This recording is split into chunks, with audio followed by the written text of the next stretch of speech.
answer your question, that's where I did a couple, volunteering here and there in college, NBA camps, did some training, did some big time events. And that's how I got more into basketball and more like, okay, I can network with people and this can maybe be something I do in the future. Not sure. Just go with the flow of things. And that's what I was doing, going with the flow of things.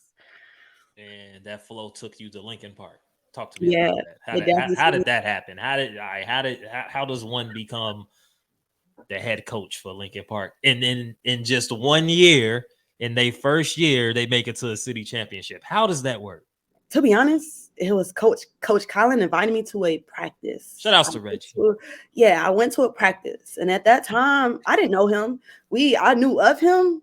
I think I seen him. I didn't know of him. My sister kind of was like, "Oh, he plays for Grimy." I'm like, "Oh, okay. Well, he invited me to this practice for basketball. I don't know if he seen me playing on the court. That one day I had everybody playing on the court. We used to play that basketball. Oh yeah, it was funny.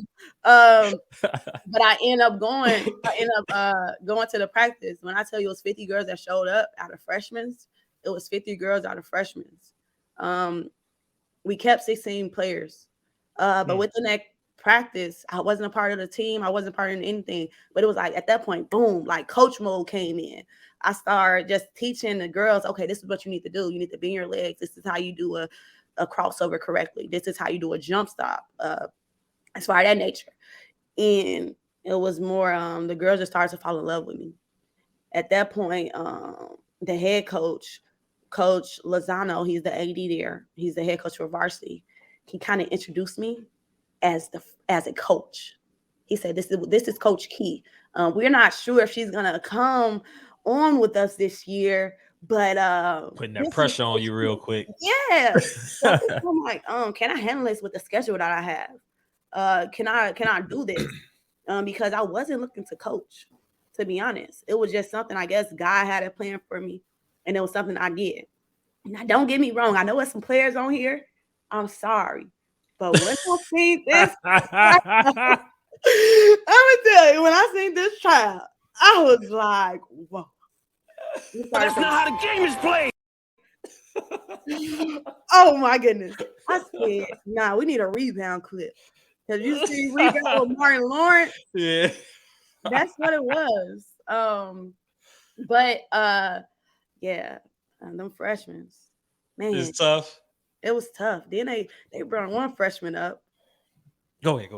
They brought one freshman. I was like, okay. I peeked another freshman. That freshman ended up getting on JV. So I'm like, okay, I'm gonna work with some. But as you watch basketball and as you analyze it, you see potential in people. So them girls, they couldn't dribble, they couldn't shoot. They was traveling to the moon and back. They was traveling to Mars. You said it, to the moon and back. Yeah. But it worked out. I love my team. I love my freshman girls, to be honest. They really brought something in me that I didn't see in myself. They showed up every day. They worked hard. They listened. And that's one thing. And all of them became better. They really did. Obviously, you a game within winning the chip. Yeah, we should have won, but CPS, I need to talk to them about them rules they did because snaps. Yeah, no, I wasn't bad. It's just as a freshman, my girls never played before. None of them. I only had 2 girls that played before, so they had 3 games in a row to win it all. Oh, that's tough. That's tough for anybody. Yeah, they was sleep in the stands. I'm like, dang, my center sleep in the stands. I'm like, dang, I think she on right now. But my center, she was sleeping in the stands. My shooting guard was sleeping in the stands. When they woke up, man, that game was okay. But shoot out to Lane Tech. They got a nice coach, and we're gonna do something in the summer. Do you know of any youth girls development basketball programs in the city? And the reason I asked that is because, like, when I worked for the Park District, right, we had this thing called inner city basketball, inner city football, things of that nature. But inner city basketball, shout out to Jaleesa Bryan. She was the head coach for our girls basketball team while I coached the boys. And I used to go see the girls play. And a lot of these girls that were playing on these teams, obviously, they fairly new to the game, right? Like they don't quite know how to dribble. They don't quite know basketball terminology. They don't understand the importance of, like you said, bending your knees at the free throw line and boxing out and stuff like that. They don't understand none of this stuff. And the first thing I thought about was like, man, like it should be like some sports camps out here for young ladies who want to get into basketball. And I don't think you got some girls. And I don't think that there's a lot of those. Do you know of any, being in that circle, being in that cipher of coaches around girls athletics? Yeah, I know a couple, but those, they are very already strong. There's not many that want to work on development, and that's why I want to come in to change it. Shoot out to McIrvin Fire, Lady Fire. Shoot out to Main Street. But I think it's time where those programs are taking the best talent and forgetting about the younger talent. And that's where the gap is now. When you watch development, it's development. I actually went to a game. I went to a varsity game recently. And I'm more like, okay, yeah, you got a great player, but what about your team? You got post players that can actually go D1, but you got them sitting around a point guard, one player. Why can't they catch the ball? Why can't they do a basic right hand, left hand layup? These girls 6'3", 6'4", and you in a game to go downstate. You lost the game because you thought the game was revolved around one player when it actually takes 5 people to win a basketball game. And that's why I see a lot of, and not knocking no coach, but a lot of coaches that why they come up short in playoffs, because they always putting their game around one player instead of around the team. And my girls can tell you, they're on here right now. Some of them on here right now. I had a good player, but I didn't have a best player on my team. Everyone was treated the same. I yell at you, I'm gonna yell at her. No one's gonna be different. I'm gonna bench you, and I will bench her. If you don't show up to practice, you're not gonna start. It was simple as that. I had one conversation with one girl. She didn't show up. Guess what? She started to show up the rest of the year, every day. But at the end of the day, that's because some coaches, you have to show them that you care for these children, not that just they're a number, they're a uniform. Once I showed that to my girls, they started to trust me a little bit more. They started to knock back on the little attitude that they used to have, the little sassy stuff. Because when you're a coach, we can't, like, the little sassy attitude, the little knock your head, the little smack on your lips, or can't have it. We can't do anything about it. But once you start to gain their trust, and their trust comes with them actually knowing that you actually care for them, not that you're not just going out after a title, or you not going after just you trying to be next up, or trying to go up the level or ladder to be a JV coach next, or varsity coach. They're actually going to come, show up, play for you. And once they're starting to play for you and play for their team and play for their school, that's when you become a great basketball program. That's when your basketball program can get downstate. And I feel like that's the difference from these city schools and these suburban schools, to be honest. We talked about development last week not last week, the week before. Because shout out to Mark Zuckerberg, he got me in Facebook jail, so it wasn't no show last week. But we talked about I had my man Fabian Chapman on the show. Shout out to Fabian Chapman. He's the vice president of the Illinois Fierce Sports Development Crew, and he's also the assistant coach for South Suburban. South Suburban is they're 28-0. They're like number 1 in the nation now, and they're getting ready for regionals this weekend. They think they got to win 2 or 3 more games for they win a national. But long story short, I talked to him about the development portion for these young athletes and stuff like that. And but we were more so talking about like AAU culture, and in that sense of the conversation, we was more so talking about men, young men, boys, and stuff of that nature. But for the girls portion, like I agree with you 100%, because I know for a fact that it's, and some because you're in that cipher. But I know for a fact that when we was coaching girls, like starting from scratch, it was pulling out hair. It was a headache because they didn't know the first thing about it.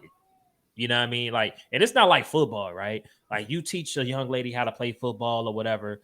And at the most, they know some terminology, learn some things. Yeah. But the thing about it is in basketball, like these kids can't dribble, they can't play. You know what I mean? Like, if they can't dribble, they can't play. So I want to. And I want to stay. I don't want to stay on it too long because something else I want to talk to you about. But I kind of want to talk to. I want you to shed some light on just your learning curve of coaching these young women. Like what methods that you have to use, especially knowing that you're inheriting a group of kids who this is like their first time playing basketball. So you kind of gotta not necessarily mold them, but you gotta reach them in different ways. And I think that the strength that you've already said was just how you were able to empower these young women in different ways. I kind of want you to, get into that bag. Like, what methods did you use to reach these women? How did you use sports to simply empower them? Period. I see the comments. She just they are hilarious in this chat, man. Nah, I don't know what.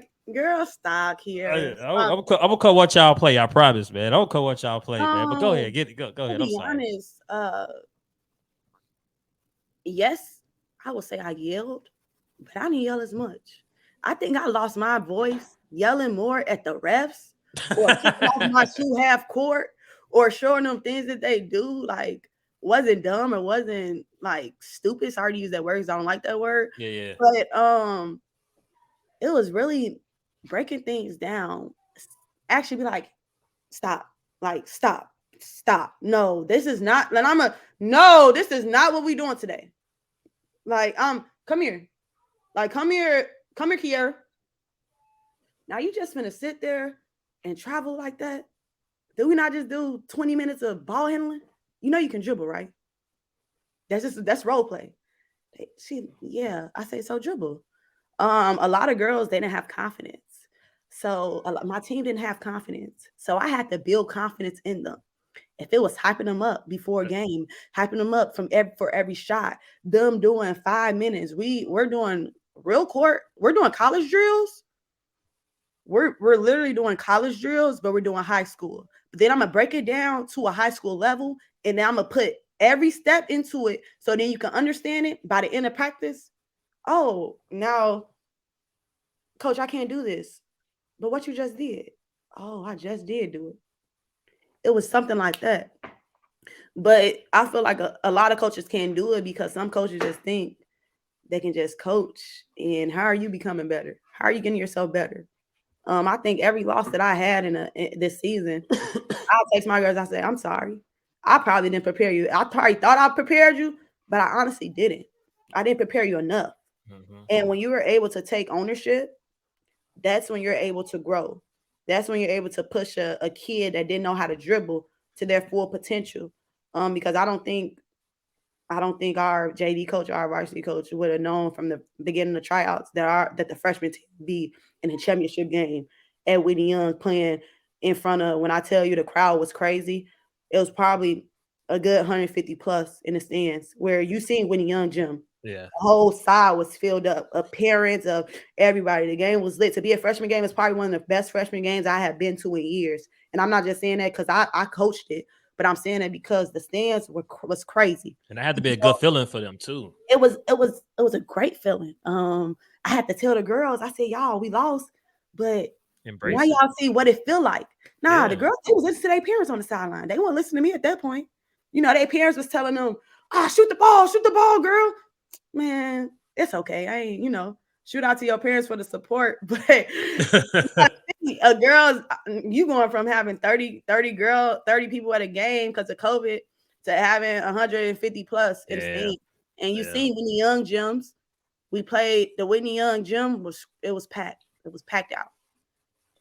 From Lane Tech, which they bring a good crowd, and Lincoln Park, which we bring a solid crowd, a great crowd too. So with me breaking it down, I had to get goggles. I got a picture. I think I got a video of them dribbling with goggles. I did a lot of shooting drills. I honestly did a lot of layups. I went back to the basics. If you couldn't make 20 layups in a row, we starting over. I didn't care how long. I didn't care how long we stayed on it because at the end of the day, I got 6 days out the week to practice, and I'm not. And to be honest, I wasn't even practicing all days. In the beginning, we didn't have any games because yet Lincoln Park, the crazy part, didn't have a freshman team in 5 years. So us having a freshman team this year, us winning coming up, the runners up of Chicago Public League, it was crazy. We didn't even have uniforms. I had to shoot out to my girl Angel. She had to scrape up some t-shirts. Shout out to Angel. And put some numbers on them. How does that happen? You know what I mean? That like no uniforms. Man, you just got to find a way for your coach.